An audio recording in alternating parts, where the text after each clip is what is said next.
Leadership کی نہ doctors کی، اور ان کو مکمل جو ہے سولیٹری کنفائنمنٹ میں بھیجا گیا ہے۔ پرسوں ایک تشویشناک خبر باہر آئی نیشنل اور انٹرنیشنل میڈیا پر۔ اس کے بعد ہم نے اڈیالہ جیل جا کر پاکستان تحریک انصاف کی لیڈرشپ اور بہنوں میں سے کسی کو بھی صرف ان کو کہا کہ 2 منٹ ملنے دے تاکہ وہ قائد تحریک امام انقلاب جناب عمران خان صاحب سے صرف 2 منٹ کے لیے ملے اور ان کی صحت دریافت کرے اور باہر آ جائے، لیکن بدقسمتی سے ہمیں وہاں ساری رات بٹانے کے بعد بھی نہیں ملنے دیا گیا۔ صبح ہم اسلام آباد ہائی کورٹ گئے تاکہ چیف جسٹس اسلام آباد ہائی کورٹ کو جو ہے اس سارے قصے کا بتائے، لیکن انہوں نے بھی ملاقات سے انکار کیا۔ بہرحال جس طرح کہ آپ سب کو پتہ ہے کہ منگل کے دن تمام parliamentarian M P As M N As اور سینیٹرز یہ باقاعدہ اعلان ہو چکا ہے کہ یہ انشاءاللہ تعالیٰ پہلے اسلام آباد ہائی کورٹ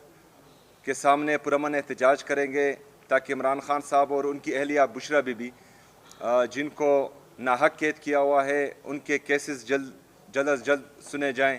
اور اس کے بعد عمران خان صاحب کی بہنوں سے اظہار یکجہتی کے لیے اڈیالہ جیل کے سامنے جائیں گے تمام پارلیمنٹیرین۔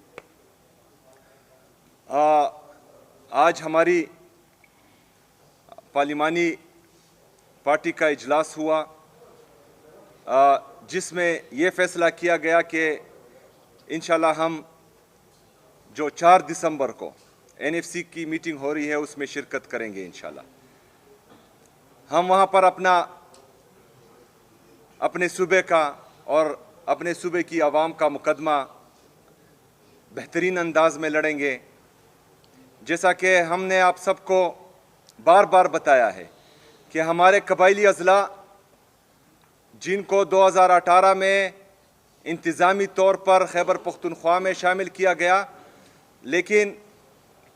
فائنینشلی ان کو ابھی تک جو ہے شامل نہیں کیا گیا۔